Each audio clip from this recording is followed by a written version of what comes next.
hold on. What am I doing? Go to Jordan's On page. the Facebook, right? And share it. Yeah. You got your drink? Here. Let's go. We're doing this. Damn, look at that. No. Can't see anything with your private screen. I know. Go find the live one. Where am I sharing? Which one? You should scroll down for a sec. It should pop live first. It's right here. It's not popping up. Oh, I see it right here. It's popping I up. mean, it's popping up. Refresh your screen. Oh, okay, yeah. You dropped the intro. All right. I'm about to hit the intro now. All right. There you go. Right there. Good evening and welcome. What? Where I sharing it? Free Share now. intro. Which one? The one I put in there in the video. I set it into the one you did earlier. It's in there. No, I'm gonna do it live tonight. Okay. Yeah. No, because we got a surprise. Let's We got a see. surprise. Yeah. All right. Yeah. All right. Hold on. I'll just do it. All right. Hey, Oh, Jordan, do that. Jordan definitely asked me about because I kind of have to be. I know. I will. No, I would do the video for the video. Yeah. All right. You got it. Joel Carter. Joel. Scroll down. Oh, it's gonna be at the bottom now, isn't it? Yeah. Not a big Right show. there. All right. Good evening and welcome to episode 80 of Them District Boys podcast, hosted right here at District Coffee Co. in downtown Ocean Springs. Also got another location in Pascagoula and another one coming to OS 1515 downtown Ocean Springs. If you're looking to buy, sell, or invest in some real estate, here's your sign. Brad J, Real Broker LLC. If you're looking to insure that home or your car or anything else you got in your life, you're going to want to call my buddy right here, Jordan Duron, over to Oliver Scott Insurance. Tonight's sponsors also include Captain Al's and Gulfport. They got steak, they got lobster. Real men get both. We got Michael West down at DirectAuto, Collision Depot, Marty Wilson Art, Mabry's Fine Wine and Spirits, and our buddy Kendrick McCarty over at Forever Young. Y'all are going to want to hit up Kendrick, get your blood work done, get your body into optimal performance with Kendrick McCarty over at Forever Young. Tonight's special guest is Mississippi entrepreneur Ivan Spinner. We just, All right. We also have another special surprise guest tonight.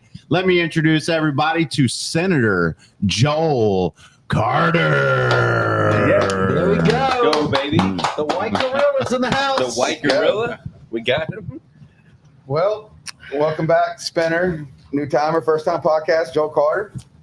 What's been going on, Ivan? No, same old, same old. I'm really happy I was able to bring my neighbor, Joe Carter, here. This is like a last minute thing. I was checking out his new boat, and I was like, Joel, come with us to the show. This is his first podcast he's ever been on, even though he's a very well-known person in the state of Mississippi and throughout the country, being Donald Trump's close friend.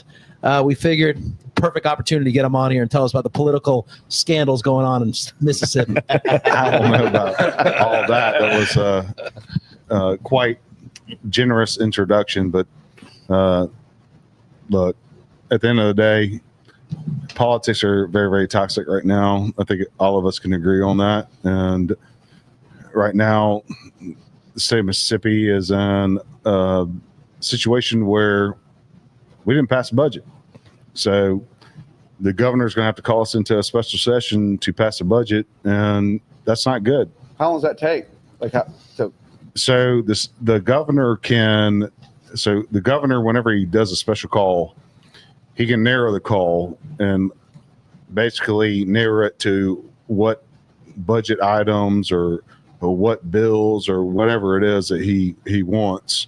And we're kind of subject to whatever he issues to us. And at the end of the day, me being in the Senate, we can either agree with it and gavel in and pass it, or we can gavel out and go home and wait for him to do what we think is right. Yeah, but you guys got to know, I mean, after you're seeing like the governor and all these other politicians pound on their chest saying, oh my God, we have no more state income tax, and all this stuff. And everyone from Florida, where I'm from, is sending me congratulations. And then you go read the bill. I mean, it's the biggest smoke and mirror shit I've ever seen.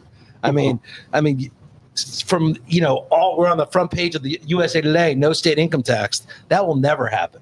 I mean, that takes years and years and years and goes a quarter point. It's just smoke and mirrors. And that's how you know most politicians are full of shit. Too good to be You true. know, it's scary how bad they are. I mean, Joel is one of the few politicians I've ever met that, he talks it straight. He's going to be real no matter what or not. But politicians in general, I mean, they're the worst. So what I will tell you is that we should have never have addressed the income tax period because we were already in the middle of the income tax cut. So the plan that was passed, there was a error in the bill, and basically what it does is it eliminates the state income tax at 3% over 4 years, and then on the 5th year it starts trickling down based off of triggers on revenue. But what people don't understand is that the income tax is a third of the state's budget. So we're a poor state. Like, we depend on federal money to survive. So you take away a third of the state's budget, how are you going to fund agencies? I mean, what are you going to do? I mean, like, what are you going to do? And that was always been my question. And look, at the end of the day, states like Florida and Texas, they have massive populations. They can move towards a use tax. We can't do that in Mississippi. We're less than 3 million people. Houston is bigger than the size of Mississippi, population-wise. You can't move to a use tax here in Mississippi. So the idea is great and it sounds great, but in all reality, I mean, you can't do it. So we're in a pickle right now, and we're going to figure out a way out of it. Where did that come from? Who started the ideal of no state tax for Mississippi? So the governor, Well, if you look at this, the main reason is all the most successful states where everyone is going to have no state income tax. So you look at Florida, Tennessee, Texas, all the states that are really becoming the hottest states out there are all ones with no state income tax. And the reason why is all these big corporations want to go there and they want to be in those states. I mean, Florida, the growth there is insane. So what is the backdoor reason for no state income tax? But I'm gonna argue with Ivan on that. The reason why these big corporations go into these different states, it's not because of income tax. That's the least of their concerns. It's about incentives, all these other different things. So, I mean, Florida's done a great job of eliminating their state income tax. They've done a great job. They're moving forward to eliminating property taxes, which is huge. I mean, imagine what that would be like in the state of Mississippi. But when I say we go back, like, we just don't have the number of people that we need in this state to make the numbers work. And this is all a numbers game is what it all comes down to. Mm-hmm. It's not about, you got to be smart. Like, this isn't about a soundbite or a headline. And that's what politicians do. They're trying to get a headline on CNN or Fox or whatever. That's not the right way to do things. I got elected in 2018, and I promised not only my family, but I promised my people that I would do whatever I had to do to make sure that my district prospered. And I've worked my tail off to make sure that happened. And my district is thriving in a lot of ways. And it's not all because of me. I'm just a little small component of it. But I will tell you this, man, sound bites, they're terrible. Like, it gives you a misperception of what reality truly is. And to Ivan's point, the governor wants to go out and say, I'll eliminate the income tax. He didn't eliminate the income tax. The governor has no power. The legislature has the power of the state. And the legislature, we passed a bill. Senate made a mistake. House concurred. It went through. And it further eliminated the income tax. But the income tax is not gone. And I didn't know this podcast when I invited him was going to be a political podcast now, which I think is great. And just on the political side, I mean, what's great about politics, and I'm the most anti-politician on earth, is what happened in Ocean Springs. Yeah. I mean, listen, I love some of the guys that lost, but to see, this is the first time I think maybe I've ever seen it, that a group of people have said, you know what, we want change, and it actually worked. I never thought it would, it's proved to a point, and hopefully it proves to a point in other cities and other areas. Like, if you want change, make it happen. I love Ricky. Like, I'm shocked, whatever else it is. I'm absolutely shocked that he lost. But hold on, Ivan, let's go into the story about you buying McElroy's. Yeah. And then you were forced to buy there's no doubt. The Villanova, and just talk about you creating an art district. Just no doubt. Tell people how that came out. So when Mickey McElroy called me up, we met at McElroy's and we worked the deal out, and it was great. We had a contract signed, and it was all contingent on me being able to get a entertainment district. And we thought I was going to be able to get it. So we signed it. He made an announcement to all of his staff that, hey, I'm selling it. He closed it down. I'm like, what are you doing? Wait. And then I go to the city and they're like, no, you can't serve alcohol to bar. No one can do to go. So I said, well, what's my option? And they said, the only option is you have to have an adjoining property next to you to do it. So I went to both neighbors on the east side and the west side. The west side was a lady that owned it, super nice. And on the east side, it was another lady that owned a commercial place. And I knocked on her door, and I had 6 hours. I knocked on her door and said, hey, are you willing to sell this building? She's like, I was like, I'm putting a bar next door. It's going to be, at the time, it was going to be a Marina Cantina. And she's like, well, I'm really not happy about that. Well, I'm like, are you willing to sell? And she's like, I don't know. And I'm like, well, what's your number? We came up with a number. We agreed on it. I literally had my attorney sign a lease over DocuSign. 2 hours later, I go to the city meeting. They were going to reject me on the project, and they had no right to object me. So then, literally, because I had that contract and I closed on that deal, they had to give me the entertainment district, which is booze to go. So you can go on a golf cart, you can take a beer, whatever it is.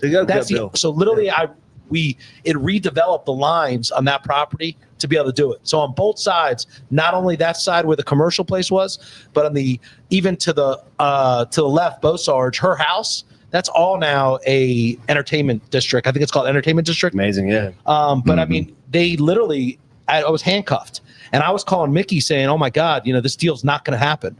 Look, and I will say this. So when you talk about, like, Ivan mentioned politics and how he hates politicians and all other stuff. I mean, politics are hard, but I've got to hats off to Ivan Spinner, because you know what? He has come on the coast and he has done amazing developments, and he has fought through tooth and nail to get to where he's at now. And, the Gulf Coast is a better place because of him. Thank you, buddy. Thank you. If you hadn't had that gumption to buy everything up, my favorite place is 701. I mean, where the hell would I drink? 701. So I mean, amazing bar. And I will tell you, like, Lauren. I mean, that was a crazy situation. I had like 5 people that wanted to go in there, and when I met Lauren, she's such a sweet person. And I will tell you one thing: she's like, if I had to pick every tenant I have, she's kind of like changed my model now. Like, I'm like, if I'm gonna lease to anybody, it's gonna be like a Lauren, someone that I know is just gonna do good. In there. Someone that's local. And I realize, like, now, especially restaurants and bars, if you're not in there running it, it doesn't work. Like, you guys being here, that's what makes you successful. It is. You get a random person, you open it up and you want someone else to run it. It's never the same. Nope. You need to be there. You need to manage it. You need to be able to say hello. How are you doing? Have a drink. Lauren's sweaty, bro. She comes out of that kitchen. She's sweaty. Gives us a big hug, man. She's the best. I invited her to the podcast Tuesday night. Well, in Dishland. She's in Dishland. And oh yeah, I love her. And no one knows. I mean, listen. Kudos to Lauren. I mean, that she works I know. Like she is insane. And Brew Paddle also, give me the Bella. Lauren, the only reason I have Scott there, Scott Plausch, and Rachel is because of Lauren. Lauren calls me up. She's like, hey, Scott was my chef. And she's the one that introduced me to him. And that's how the Brew Paddle became where the Brew Paddle is because of Lauren. Lauren's so I mean, I can't say enough good things about Eat Drink Love. Well, Lauren. let's go towards like Ricky was a part of that with you with going to doing the art district. I want to circle back because I was there on the phone call with both y'all. Yeah, I mean, it was a fast. I remember that. It was fast. It happened within 6 to 7 hours. I remember talking to you about it though, and that was like Ricky got on the phone and you just met that meeting, and it was just like, I got to buy this. He was like, I got to buy this to actually have this going. And he was in a panic, and Ricky jumped in. Shout out Ricky, I love you. But Ricky was like, "This is how we can do it," and he really believed in that project. Yeah, and I'll tell you one thing: Ricky is I don't know who he lost to and whatever it is, but he was a massive asset to all of downtown. And I'm sure Kenny was as well. I don't live down here, so I'm not involved day to day. But anytime I've ever had an issue on anything, you call Ricky, he's going to answer the phone. Mm-hmm. And that's the absolute key to be successful in anything. So I think that's a massive loss for Ocean Springs, but I don't know the ins and out. I don't know who the new person might be amazing. It's a loss. It's a loss. But he's a solid guy, and I'm sure he's going to have bigger and better things in the future than what he had. So I don't feel bad for him. So changing the topic. There you go. Let's go. You know, Alan loves to call me out. Okay. And the only reason I'm here is because he pulled up to see my boat today, That's which right. he said earlier. That's what he said. So, I'm so glad. Let's go. Yeah, Let's go, Joe. I'm so glad. Hell yeah. Let it out. Did he trash your boat? Biloxi Schools.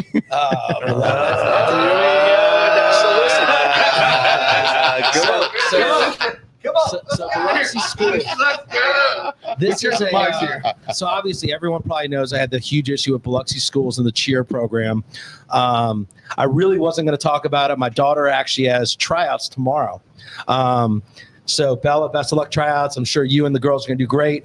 You know, one of the things that did happen is both the coaches did step down, which is great. They hired a new coach, and it's amazing. It does make me angry that it took someone like me to do the stuff I had to do, and the platform. Thank you, Jordan, and everything. The platform that we had to actually bring awareness to it. Am I happy with? I think the Biloxi School as a whole. I think the athletic department and athletic director, what they did, I'm very disappointed in. I mean, I pretty much had signs everywhere. I made them take every sign down of all my companies.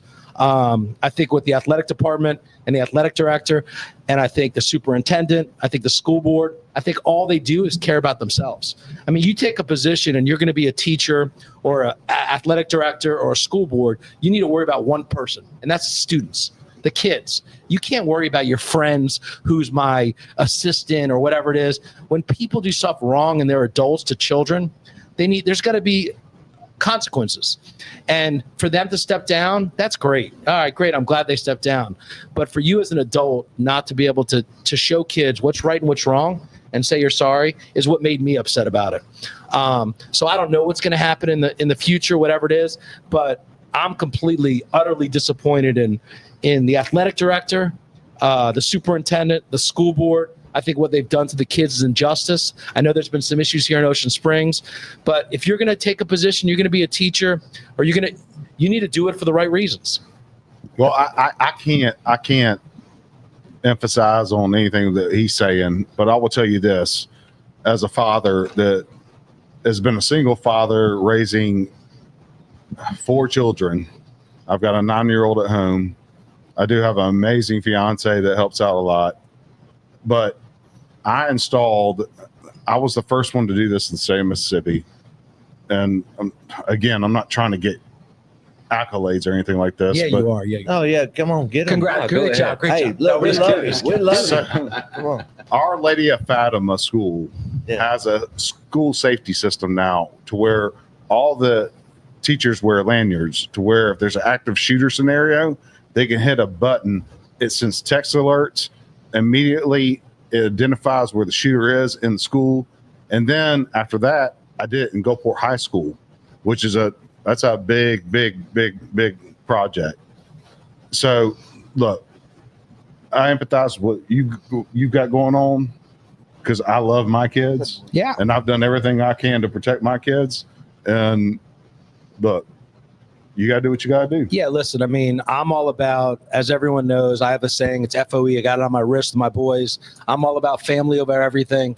I believe if you don't take care of your family and fight for your family, it's kind of pointless. I mean, you live today for your future with your kids. And I'll do anything I can for my children. But I'm really big about children in general. My kids or whatever else. If another kid, if people ever call me and something happened to some sort of child, whatever it is, that's where my heart opens up.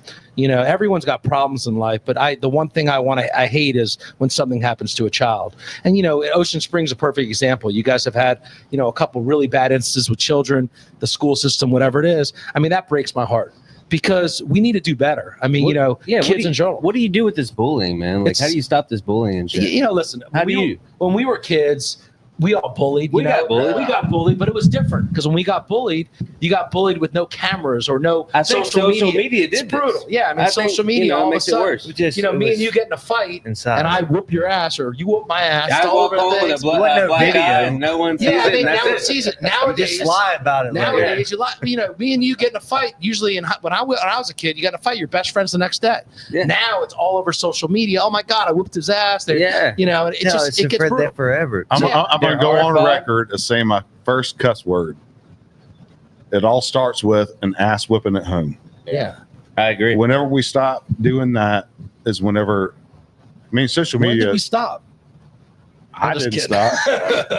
I'll just tease. My dad still whips my ass. Shit. My mom used to take that belt out, I'd run. I'm sure you guys all know this. You used to hear those paddlings in the hallways. Yeah, I mean, that scared the shit out of me. My parents had a paddle called Mr. Attitude. It had my name on it, my brother Bronson's name on it, my brother Michael's name on it, my sister's Beth's name on it, and have markings. Yeah, I'm 47 years old and still scared of my dad. Yeah. So that's incredible. I mean, who's not scared? Well, then he succeeded. So let me go back to the Biloxi thing, though, is during that time that we spent, which was a wild no doubt, couple weeks for me and you. You were in hiding for a little bit. He was here. I was here. Yeah. But if you want to go into that situation, though, we did make fair emails. We were CC. You can go back to my emails. The offer was to come on the show. Yeah. So if I don't want to hear anything else about nobody offering anybody anything, no. Ivan CC me on all the Biloxi stuff with anybody, all the athletics. I had the superintendent, the athletic director, and it was an open mic situation, and they didn't do it. So I don't want to hear that you didn't know about it. You know about it weeks in advance. Listen, this has been going on for years. And listen, Joel can say what he wants, but Joel's daughter, his daughter is in college now, was on the cheer team. And this cheer stuff's been going on forever with these coaches. So listen, I'm glad they stepped down and they got 2 new coaches, which supposedly have been great. Everyone's happy. All of a sudden now they have a huge amount of people that are actually trying to try out this year. So I hope it goes great. But I'm still, in my heart, I'm disappointed in the school and how they did it. I'm glad that the two teachers resigned, but I'm disappointed that you put your friends and your colleagues ahead of the children, and the children are the key. So it's a school. See that on the collegiate level, they get tenure, what they call tenure. Yeah, and they can't. So I feel like that on the high school and middle school levels, they kind of feel that because it's not a big job demand. Yeah, like everybody don't want the job, so they come in there and they get complacent like that. Oh yeah, and it's all the good old boys. It's the good old boys. If you're friends with the people in charge, if you're the one of the women was, her boyfriend was, I don't know, the whatever, something big up, or I forgot what he was, like the CFO or whatever it is, or you're the AD or whatever it is, you're good friends. It's all the good old boy system. If you're not good friends, and listen, when you're the athletic director and like else, if you're a child and your kid plays sports, you have to kiss his ass. Right. I mean, that's just the way it is. Because if you don't, your kid's not going to play. Yeah. But you can't. You got to do good for the children. You can't just worry about protecting your friend that might have done something stupid. If you're a teacher or a coach and you grab a child or say something stupid, you can't turn the story around and sweep it under the rug just to protect your friend. That's what they are. Listen, all of Biloxi, the whole school district, the ADs, all they do is they're professionals at sweeping stuff under the rug. Instead of resolving the problem and focusing on the problem, all they want to do is hide the problem. And that's the issue we have. Those teachers and coaches who resign should never be teachers or coaches ever again. Really. And listen, and I don't know if they could be great teachers, whatever it is, but as a coach, I'm glad they resigned. I just wish they, said, listen, we made a mistake. We did something stupid. We've been doing something stupid for 10 years. We're done. We're no longer doing it. Let's find someone huge problem, though. No doubt. Let's find someone that cares. And that's supposedly what they've done. I mean, what it comes down to is that, and this is athletics and just schools in general, it's not limited just to Biloxi, is that the best athlete should start, period. No doubt. Yeah. It doesn't matter who you're affiliated with, who your mama, who your daddy is. None of that matters. The best athlete should start every game. Absolutely. And we are in a position, and I see it in a bunch of different schools, to where what he's talking about, to where there's favoritism, and that's wrong. Yeah, because you know what it messes with are the kids. So the kids, they know what their ability is. They go out there, they give it all every day, and then they just sit on the bench. Right. And then they don't have an opportunity when it comes, because scouts are sitting in the stands. They're watching everything that's going on. But if you're not on the field, you're not getting watched. And so what it puts you in a position in is going and having to walk on into college, but you miss out on all the scholarships, all the other different things. So at the end of the day, it's not limited just to Biloxi schools. No, it's everywhere. And listen, one thing I will say is, it's not only the kid. These kids are no angels either. I'm not saying, I know my boys, my daughter, no one's an angel. These kids aren't angels. But when you're a teacher or you're an athletic director, or you're a superintendent, this is your job. Your job is to teach these kids. So you're the one. Don't tell me, oh my God, it's hard. You chose the profession. I was never going to be a teacher because I know I couldn't do it. I know I don't have the patience to do it. But when you go to be a teacher, if you go complain how bad these kids are, that's your own fault. Get another profession. But your job is, you're doing it because you want to teach these kids and do the better thing. If you're going to do that, do it right. Don't complain about it. Don't sweep it under the rug. Don't do something else. If you're going to do something, you should do it with passion and you love it. And that's it. Ivan, that's a little harsh. I'm going to go ahead and call you out on that. Being a teacher is definitely difficult. And, but, people go to school, they're there for 4 years. It's their passion. They don't know what they're stepping into when they walk into a school, because every school is different. Well, so kids are kids, and no matter what, good, bad, and different. You get a dog, you go adopt a dog, and the dog's good or bad. You got to learn to love that dog, no matter what it is. Just like our kids. I mean, look, if I had Joel, if I had Joel at a kid, I'd probably want to shoot myself, but I would still love him as a big teddy bear. What's the solution then? I'm saying we're the lowest paid. We actually aren't. Biloxi's not. Biloxi, I think, is like very, very. What does a teacher make in Biloxi? We've given teacher raises constantly for the last 4 years. Yeah. So, we are we're not at the above the national average, but we're right there in mid range. But when you compare that to the cost of living, you're almost better off in Mississippi than any of the top 5 and paying you states. Are 100%. When you compare the cost of living in Mississippi to New York, California, and Hawaii, you're way better off with the dollar amount you make in Mississippi than you are in any of the top 3. But you know what? Everybody likes to just beat Mississippi down. What are they making now? I'm sorry to interrupt. Everybody likes to beat Mississippi down constantly. Yeah, I can look it up. Yeah, I got no idea what they make, but I do believe listen, teachers also go in teaching. Don't get me wrong, is A, because it's their passion, and B, because they get a lot of benefits. They get, insurance. They get the summers off. Well, I don't know about summers, but they get good vacations here and there, retirement. Yeah. But if you're going to go and be a teacher and you want to be a teacher, your number one priority should be the children.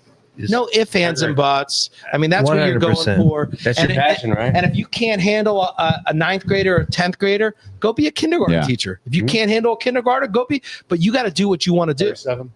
No, actually, according to AI in Mississippi, 44,000 a year is the average. And I think that's pretty Biloxi, solid, though. if I'm not mistaken, I think Biloxi might be one of the highest paid because of the casinos. Probably. And that's for 180 days a year. You know, when you're making $44,000 for 190 with full contract, 190 days, that's not bad. And insurance, retirement, the whole nine. And one of the things, one of the problems is, I was a teacher. I realize also on the cheer. So those the cheerleaders, the cheer coaches that were they weren't even like really cheer. You know, they were doing it, but a lot of the reasons why people do that is they get like little subsidies, or they get like, you know, an extra $3,000 or $5,000. I don't know what it is a year to be a coach. Yeah. And, you know, some people do it just for that. And that's not a reason to do it. You want to be a coach. And I think the two coaches they got now are great, because I think that's where they come from to be a cheer. That should be your passion also. If you're a baseball coach, should be your passion. You're a football coach, football should be your passion.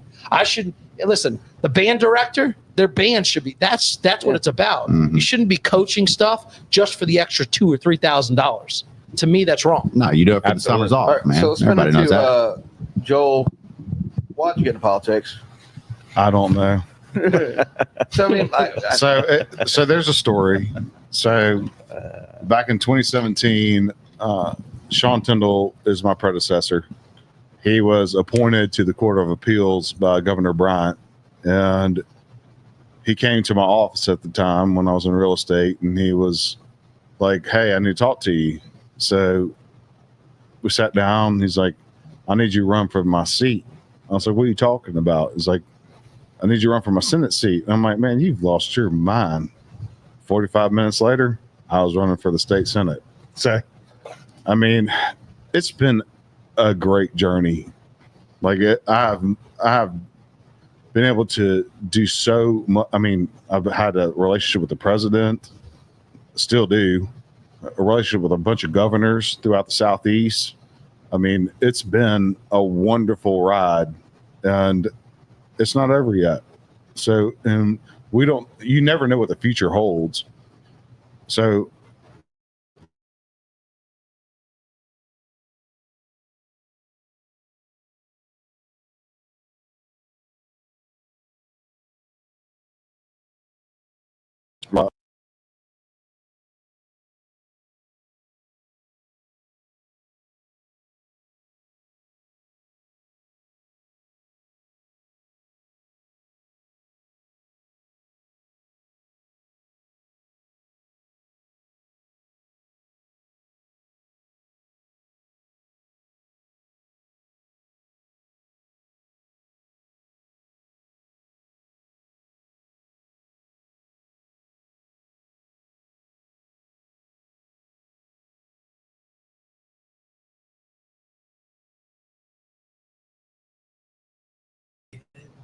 there you go.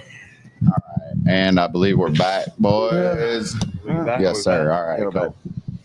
So I'll change the subject again a little real quick. So Ivan said earlier that, you know, he's only got maybe a couple more projects left in him. What is your vision for these last couple of projects, and what are your big goals? I mean, I never thought you'd say that. He wants to build a bunch of pink buildings. Yeah. You know, I'm all about the pink buildings. No, you know, I'm at an age, I'm 52. Damn, you look like you're 13. I know. I appreciate that. I mean, I'm definitely 52. You know, my daughter's a sophomore in high school. My goal is once she graduates, I really want to spend time. Me and my wife want to spend time traveling. So in travel, you know, I got my son is 24. My other one's going to be 23. You know, our goal is to have a good 5, 6, 7, 10 years traveling, and then hopefully we'll have grandkids and that kind of stuff. So I'm really looking like I'll always invest and do stuff, but I just don't want to deal with day-to-day nonsense. Right. I don't want to have to, you know, yesterday I went and had a meeting with the mayor in Biloxi, which was great. Listen, Fofo, I think I know some people are for him or against him, whatever it is. I think he's great for Biloxi. I mean, he's really trying to push. I love someone that is a mayor that loves the city. And that guy's got more passion for the city than you can ever imagine. Yeah. I mean, he must have pulled out pictures and, and that's the kind of stuff you love. You want to see people that love where they're doing. Talk about passion. I don't think I've ever seen anyone that has more passion than Fofo. So good, bad, and different. I know some people love him, some people don't.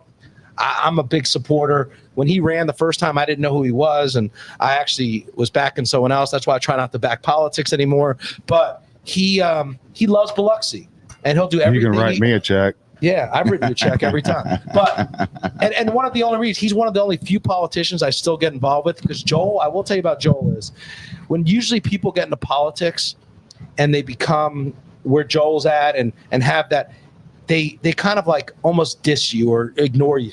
Joel, I don't care who you are, he's always going to answer the phone. And he's real, and some of these other and some of them are great, but most of them, they change. When they get to Jackson or when they get anywhere, they change. They get this head that, oh my God, I'm a politician.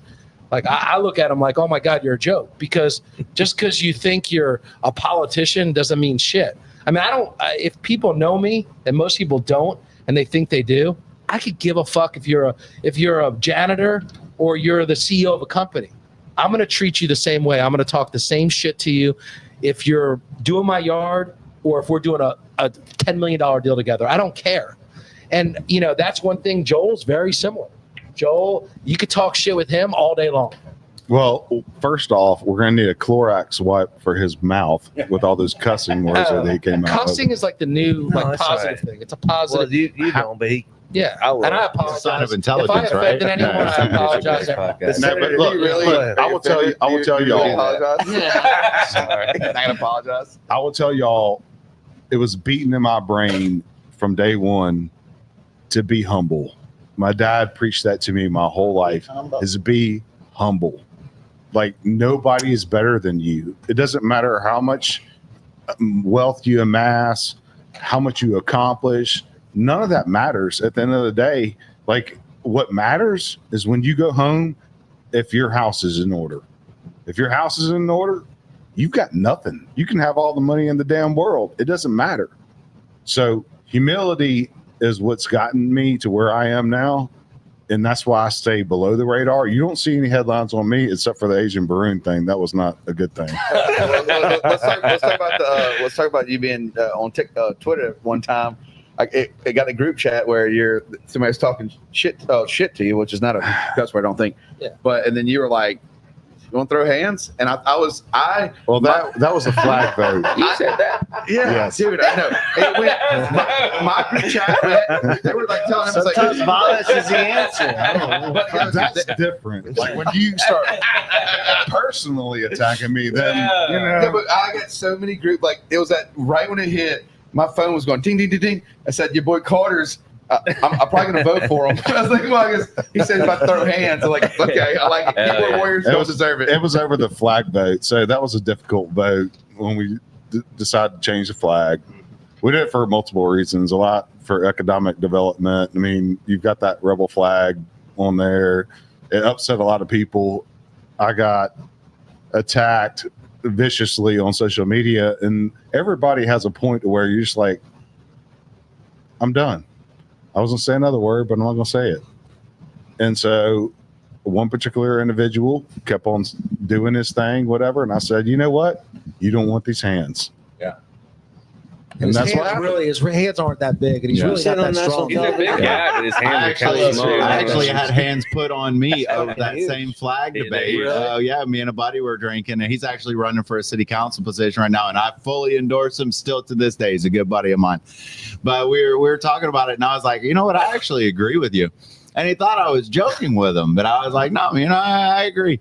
And he actually had his hands around my neck, and I'm like laughing, like, understand this. But he's joking. Hey, these hands may be small, but they're lethal. I will tell you something about the whole Carter family, and probably a lot of people don't know is, they're an extremely amazing family on the coast and have done a lot for a lot of people that people don't know about. But his dad, Rick Carter, who people might know or might not know, he owns the Island View Casino with a partner. His story, talking about like stories, is probably one of the most incredible stories on the coast. And if you could ever get him on the podcast, I don't know if he'd ever do it, but his story, I'll never forget when I first met him, telling me his story of where he came from to where he is today is probably one of the most inspirational stories you'll ever hear. I mean, Rick, could be the most successful person on the coast. Probably one of the most successful people in Mississippi or around. His story is incredible. From where he came from and what he had to where he is today. He knows the offer. He already offered to him. He will eventually come on. Dude, he is. His story is one of the most inspirational stories anyone could hear. It could be written, a movie, anything. I will tell you is that when I was a little kid, an infant, my dad was selling ties and belts out of the trunk of his car. Yeah, I know that. That's where he started. Yeah. And you can see where he is now. His story and Butch Osterlet, they were best friends. Yep. Their story is probably one of the most, if I had to say any inspirational people that I've heard stories about of where they came from and kind of motivated me, it's probably them. I mean, their story is honestly a book, a movie can be written, and especially Rick's. Because, you hear stories. Everyone has these bullshit rumors around the coast. Oh, how he made his money, how he made his money, how I made my money. Everyone makes these stories up. But you hear these stories about Rick Carter, and people, the stuff they say is clueless. I mean, the guy literally came from nothing to, owning probably could be the top 3 casinos on the Mississippi Gulf Coast, and the only one in Gulfport. It's beyond impressive. So going to the foundation, man, like Carter's Champions. Oh, how much money have you guys raised for that? We're 500K. Yeah, and Ivan's been a big sponsor. Joel's with the family huge, too. But it's the whole Carter family, honestly. And Wesley, look, most of my Great intro family. stuff, Wesley sends me leads. It's a circle of life. But one thing I was saying about Mr. Rick was John was like, me and you started getting doing these podcasts, and they were kind of deep. And John's like, Dad sent me a clip of the podcast. And I'm like, no way, dude. I'm like, is he mad at me? It's like, I never want to disrespect Mr. Rick. Like, it's just, it's like, it took a couple years for him to hug me. Yeah. It's just, but he does. He hugs me. But I was like, John be like, yeah, Dad sent me a clip. And I'm like, wait, did I make him mad? He's like, no, he loved it. I'm like, well, Dad's in Montana, so you're good right now. But it's a situation where you're like, that's your buddy, that's your buddy's dad. Like, you got to respect, and I know that story. It's like he did sell belts, and I was telling him it was about 4 years ago at one of our sponsor meetings at the View Room at the Island View Casino. We had the View Room, and this is right when Butch was there, and this is still pray for Butch every day. Yeah. But I said, Mr. Rick said, I'd love to have you on the show. Dude, I'd love to hear your story. And he's like, he would be absolutely amazing and such an inspiration to everyone listening to it. I wouldn't even want to tell his story because I wouldn't want to mess it up. But I mean, he's told it to me a couple times, and it's wow. Honestly, it would be an amazing movie. And what he's done. And not only, he's got a lot of kids. He's got kids that his wife, his new wife's that weren't even his. That how he's taken them in they're his kids now. I mean, he's done an amazing job not only with his kids, but Stephanie's daughter. I mean, he's just honestly an amazing person, and I really look up to him a lot. I think he's the first family of everything. If you really want to know, I was 15 when I started staying at the River House with Jake.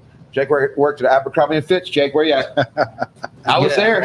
And Joel used to take me on his chaparral. We used to go on the rivers and DI I think he still wears Abercrombie & Fitch. Joel would take me. No, actually, he's taken a big leadership part in the farm, so now he's wearing Ariat. Oh, shit, Jake. Maybe some Carhartt every now and then. Have you guys ever been to Blackjack Ranch? No. So, oh my God, you've got to go. So if you guys had an opportunity, so we buy steak and whatever it is, but it's a ranch that Rick owns and with the Carter family, and it's truly amazing. And now they've opened it up to the public that you guys are selling stuff to it. We've got a cottage food operation there, and it's off of Old Well Road in Wiggins, and there's a whole store that you can go in there. They make anything from like lip balm to Wagyu ground beef. We have a blend. We have Angus and we have Wagyu, but our Angus is crossbred, so it's not really 100% Angus. It's got Wagyu in it, but we market it as Angus. It's the best meat you will ever It's get. insane. If Angus has Wagyu in it, yeah, you don't get a mark. And not only that, but literally it's like Yellowstone on steroids. Yeah. He's been on the carnivore diet for about 2 years. The where? Carnivore. Oh, you are? Yeah. Yeah, I've definitely seen y'all's logo at a local butcher shop, maybe Butcher on Tucker, I believe, maybe one of them. I've seen your logo somewhere at a local butcher shop. We don't. So Dad's kept it pretty low key because he wants to control the product. Okay. Because think about it, we start selling steaks to all these restaurants. Somebody burns one up, then our meat's Your name's crap. on Oh, it, it's right? legit. Yeah. It's So- legit. It's such a commodity. You can't just. I mean, you The want great thing about it is it doesn't have all the antibiotics and all the Yeah. other garbage that if you go to Walmart and buy meat, it doesn't have all that. And it's reasonably priced too. It's not super expensive. My freezer is full of it. And guess what? He makes me pay for it. I don't get it for free. So Yeah. a lot of people died or animals died for that. No, that's good though. I mean, yeah, you know, no, I mean, little Joel, and he, I bought He ain't a so book. little anymore. He's not so little I just saw anymore. him. I was like, damn. I was like, what are you taking? That boy, I was like, what kind of supplements you on? He's like, I'm on nothing. that I'm boy like, works "Come on, out. man." Steroids. Yeah, they're That always on boy works creatine. out every day Pure religiously. Every kid that's jacked now is like, oh, what are you on? Oh, I'm on creatine. Oh, so now the big thing is what, SARMs? All Like, oh, he's yeah, on is SARMs is I don't know. still Isn't that like a hot new thing now, SARMs? SARMs, yeah. what is Yeah, going through SARMs? the Delta, oh yeah, like we're he's on. natural also. Like, yeah, we're all natural these days. Yeah. What's SARMs? I'm definitely on over-the-counter supplements. But isn't they say SARMs? I think it's kind of like you can get a GNC, but they say it's like stronger and better than like Terrible. steroids. That's what they said. Well, there was an Terrible for idea you. that Nothing's made you good go for you. blind. Also, it was wasn't it? What's that? You'd see yellow, it could make you go blind. It can turn your vision yellow, back in the day, yeah. Yeah.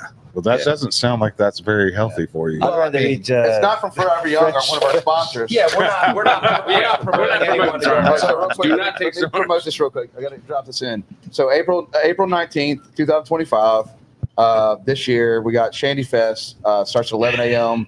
We got 11 teams. Crawford Beer will be a team with John Carter leading that, and Inga, their sister. Also, this year for the beer will be Crawford Beer on the cans, and then we got Ghost of Gamblers, also John's band with Ty Taylor, Graham Ray, Kay Lane. I'm excited to see them. Also, one thing about the Crawford Beer is I'll tell the story to the boys. We're all at we were at the Crawford Festival, and I was telling you the idea, like, you love the brand. You bought one of the first hats, the Horn Island hat, and you're like, if you want me to build you a Crawford Beer hut, because I always told you I want to do good crawfish and beer, and you're like, I'll build it right by 701, or you're like, dude, I'm in. And I told the boys, like, and I looked at you, it's like, I don't know how to make the best crawfish. We're probably going to circle back. Okay, Because sounds good. We got a Sounds Crawford good. Beer Festival May 3rd at the district at Pascagoula. And we'll have some senators out there. It's going to be a good time. They're right by Cam's new spot, going to be the train station with Joe Some live music out there. Yeah, Sam Newman's going to be performing. But I do want to circle back to that because you're one of the first. Like, you were one of the first people that believed in the brand. Yeah, no, listen, it's a super cool brand.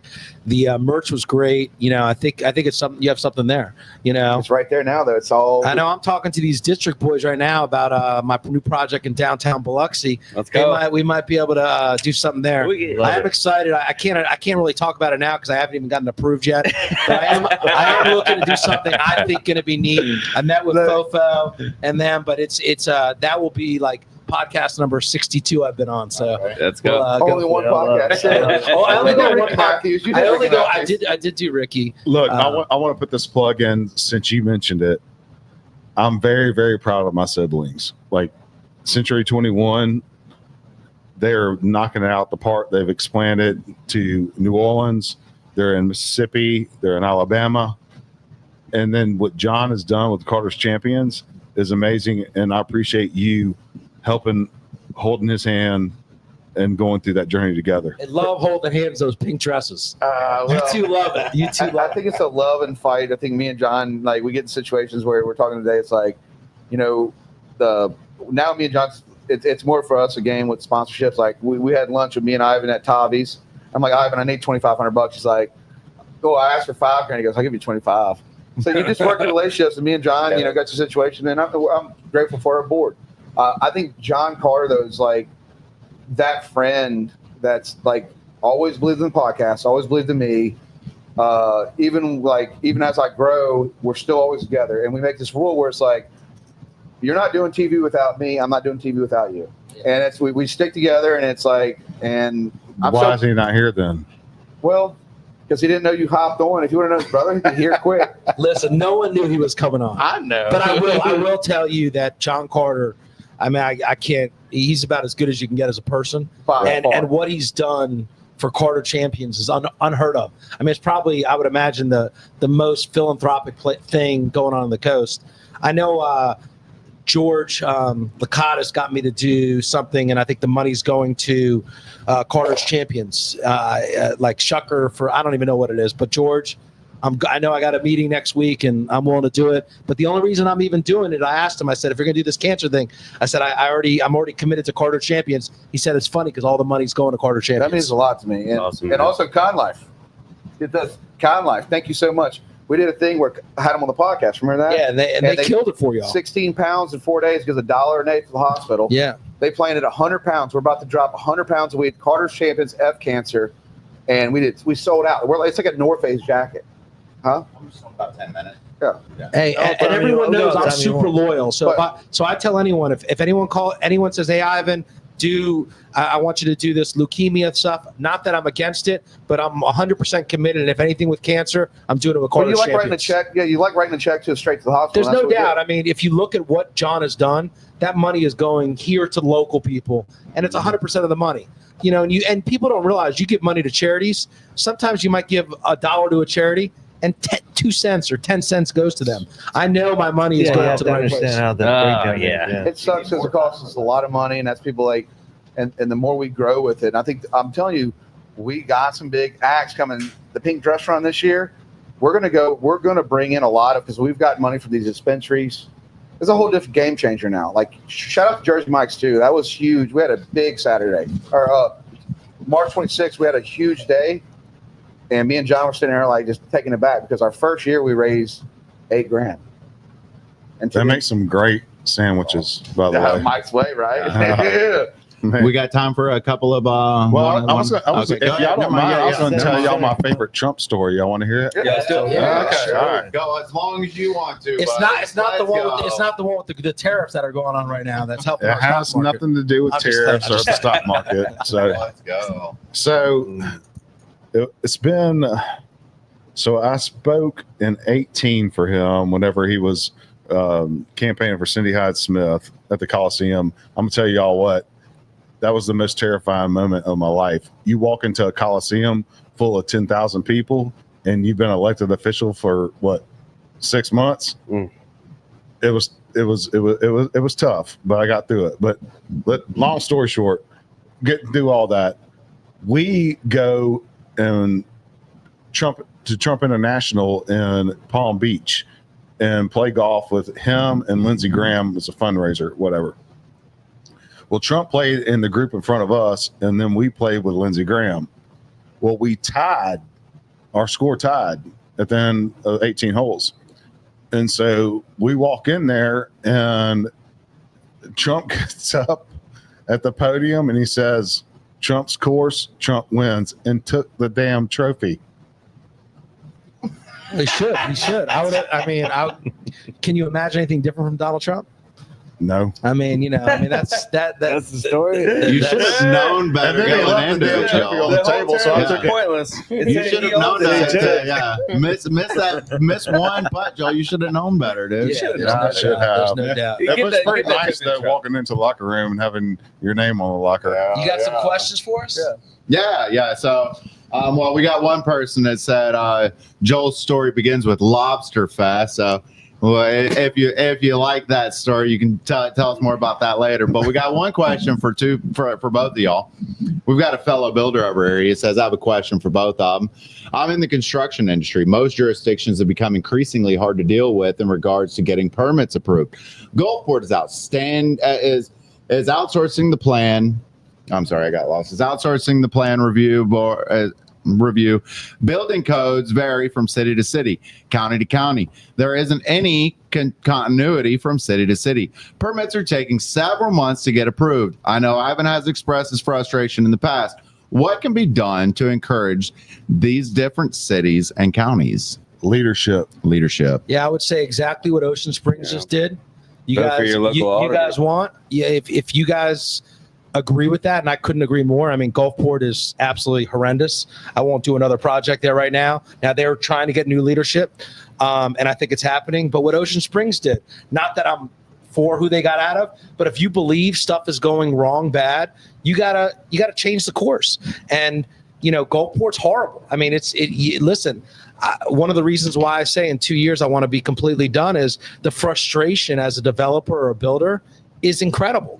The time, the money, the energy you spend to try to get a project done, and to spend all that energy and you just get denied. And you literally, he's right. You can go from Bay St. Louis to Gulfport to Long Beach to Ocean Springs, and everyone's completely different. Mm-hmm. There's, you would think that you'd have building codes that every single person in the state would follow the same rules, or at least the coast, but it's completely different everywhere. And it's another thing. It's just like school boards. It's who you know.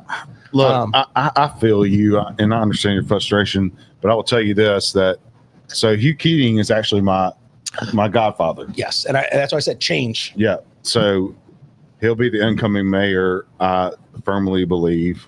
Sonia Williams-Barnes won the Democrat ticket in the primary, and they're going to go into the general.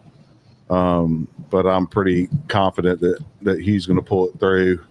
And it's leadership. There's no doubt. Look, it starts at the top. There's no doubt. The governor's office, all the way down to your alderman or your city council, whatever.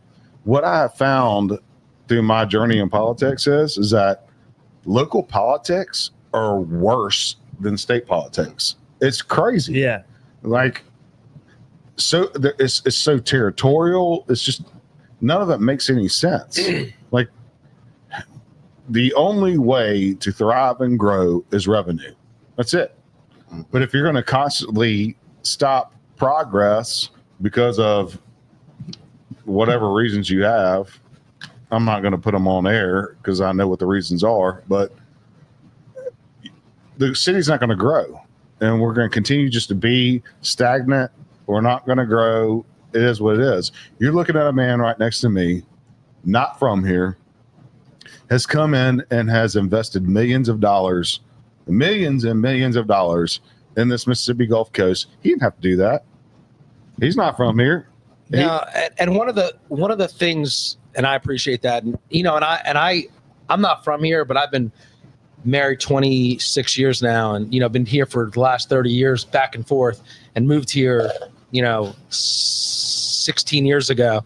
I love it here. I think it's an amazing place. I have a house in South Florida as well, and I go back and forth, but here's my home, and I love this place, and it's an amazing place, and the people are so nice.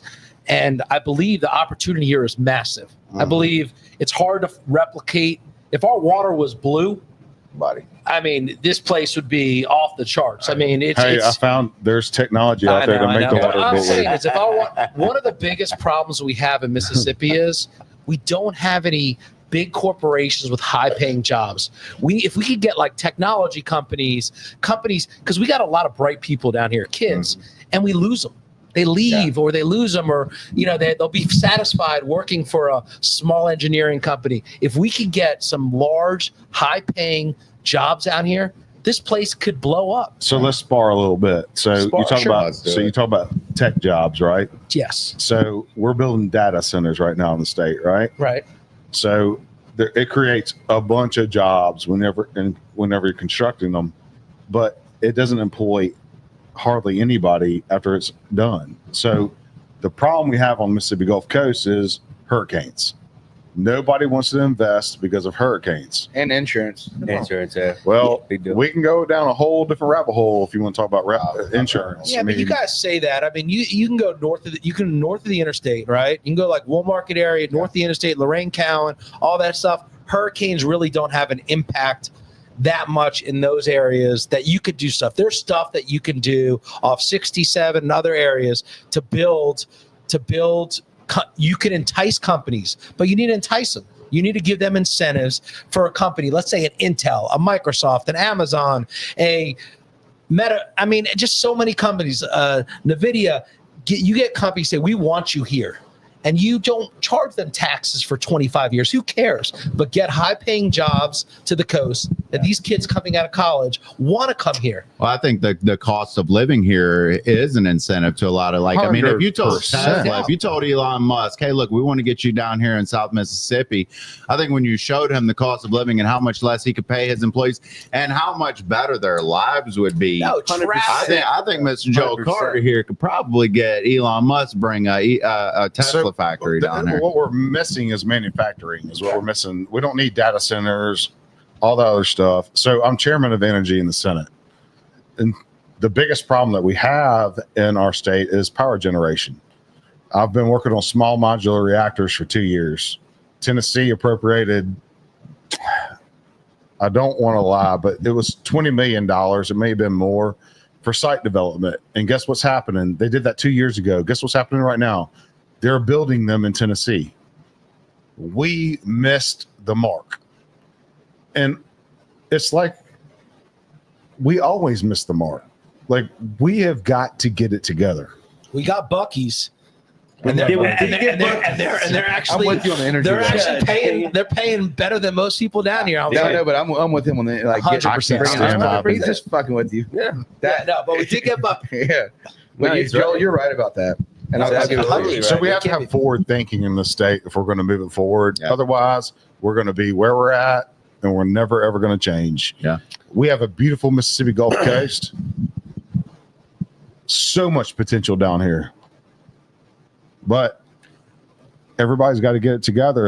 And when I said earlier, it's all about leadership. Like, somebody has got to stand up and say, "Hey, you need to get together. You need to get together. You need to get together." And that's one of the problems also with developers and businesses also is everyone's scared. Mm-hmm. So everyone's like, they want change, but they're scared when they go to Gulfport. And or just give you an example, they're scared to stir up some feathers. And, I did it on our podcast when I said Gulfport shit the bed, and it brought up a lot of controversy.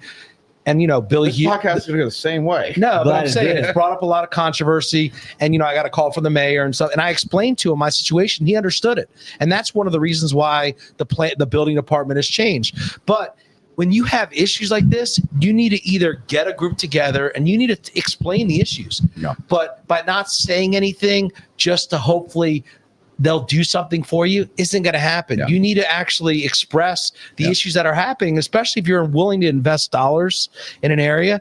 They have to listen. Yeah. Like, you need to explain to them, hey, if I'm willing to do this, you need to listen to my concerns. Yeah. Messaging.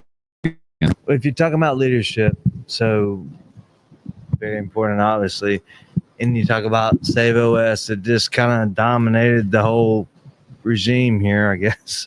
But I also want to point out that you say people can get together and do that. But that kind of is the American way to keep that balance, right? So it was this way, probably on the right wing for so long, and now they just took over. And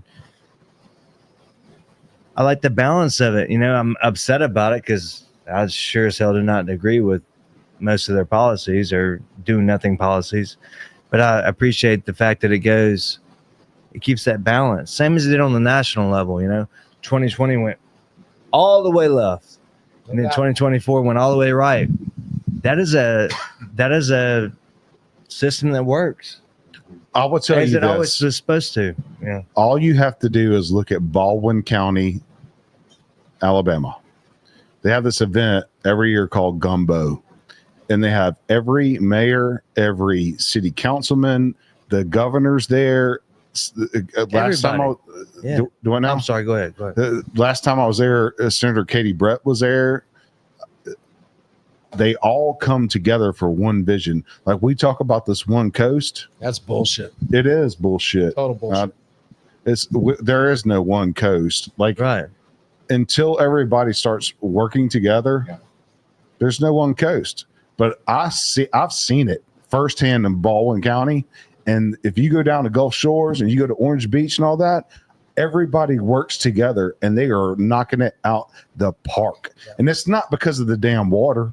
Everybody wants to blame it, because of the water. There's technology out there. I mean, I'm gonna give a little shout out to Design Precast. They've got a wide technology right now. They could put out there and clean that water up tomorrow, but it's not happening. So why do you think that? Why do you think that is? Do it. Yeah. So why do you think that is over there? Like all these different cities come together as one, and they just kind of because they get that whole idea. I mean, like they see the revenue that it generates, and they understand how that the revenue comes in and how it diverts into the local counties. And well, I mean, the problem that we have in Mississippi is we have 82 counties, and we're a very small state. I think they've got 50, 52 in Alabama. Yeah. So Baldwin County is a huge county. It's probably the size of the majority of our coastline. But they just all work together. And until we get rid of this mindset of territorialism. Yeah. Yeah, that's the biggest problem. If you look at Ocean Springs and Biloxi and Gulfport and Long Beach and Bay St. Louis, they get on TV and they're like, "Oh, we're one coast," but then they don't have the same policies.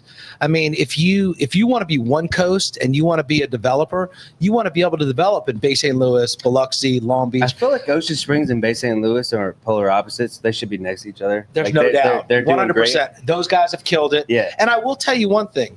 Biloxi, they want to do it. And, Biloxi, Biloxi kind of gets the shaft a little bit that people don't realize is they generate with all the casinos, all that money is coming from Biloxi. Mm-hmm. But that money is split amongst everybody. And most of it goes to Jackson, which is kind of ridiculous. But, Biloxi's the core. You got all the casino, all the money is really coming through Biloxi. Gulfport's has probably the most potential because you have a huge port. You have so much going on, a bigger downtown. But I mean, if Biloxi and Gulfport would just get together and say, listen, let's make everything the same. Let's seamless borders, and do everything the same. It would make life so easy. Fuck all the ego. No, but it's all ego. Let the ego out, man. It's all ego. Look, I'm fucking right as it gets. The most conservative. You watch all the podcasts, you know that. But I'm just saying, like, shit, if it balances out, let it balance out. But aren't we all trying to make money and make shit cool? No doubt. And make things beautiful. Absolutely. And look, you're like an artsy guy, even though you're not, you know what I'm saying? Like, this is like an artsy thing. And a lot of people in Ocean Springs artsy guys are more democratic, I would say. I don't know if it's true or not. But Their moms are. Our moms are. She's right. Right than we ever thought about. Before we get off, I want to address the TANF scandal. Yeah, what scandal? Y'all want to do it? Yeah. Y'all ready? Y'all ready? Y'all want to tonight. I will tell you this. What scandal? The TANF scandal. What's it? What? I don't even know what it is. With Phil Bryant and Brett Favre. Oh, that's okay. Yeah. So y'all want to know who had the authority to spend that money? It was not Phil Bryant. Definitely wasn't Brett Favre. It was someone underneath the Attorney General, which the Attorney General at that time was Jim Hood. He approved those funds. So everybody wants to throw shade on Phil Bryant and throw shade on Brett Favre. Those guys now, it just ain't right. I will tell you one thing. I met Phil Bryant one time. It was during Cruising the Coast, and he came to, I had a house right on the beach, and he's a cool motherfucker. Yeah. I mean, he's a good dude. Like, he comes with he was just a good guy. So I don't know him as a governor. I'm not really into politics, but he was a down to earth, cool guy. So I enjoyed spending time with him. His wife came. So I don't know anything I know the scandal and what's true or not true, but listen, I've learned anything you see on TV or anything you listen, there's so many sides to stories. 95% of the stuff you hear is bullshit. You hear, oh, this guy's doing this, guy's saying, no, the only way you're going to know the facts if you were involved in it. Well, I'm going to tell you what's not BS is this podcast. Hell no. We call it how we see it. There's Hey, more. let's- Fuck you, There's fuck been you, more fuck you, trees fuck you. spoken. You're Let's do- good. Yeah, Fuck you. Let's go into another. All right, guys, I gotta pee. It's time to shut I know down. you got to Let's shut her out, I man. gotta go. Let's do our closing statement, man. Yeah. So we got this mic right here, Joel. Go ahead if you got a few Yeah, things go you want to ahead, say. Joel. Ivan, Jonas. Fucking Joe, love you want y'all. to say something? I just want to thank you all for tuning in tonight. This was something that I was talked into doing that I did not want to do, but I did anyway. And I appreciate the opportunity. Hope you all learned something tonight. And I appreciate you and I appreciate your support. Yeah, obviously, I like Jordan and all you guys. I mean, listen, it's always great to have a platform to Thank come. you for saying my name, bro. Yeah, a platform just to be on and talk to. You guys have done an amazing job. What you're doing in Ocean Springs, the District Boys. I mean, what you guys have done is great. I'm excited. You guys have future endeavors down here. Hopefully, get you down in downtown Biloxi and some other places. Hell yeah, man. But Let's I go to appreciate- Biloxi, man. Yeah, yeah, and We're I- gonna work together We some gotta kind of vibe, way, we'll man. do something. We'll Yeah. do something. So- But I do appreciate you guys giving us a platform to talk about.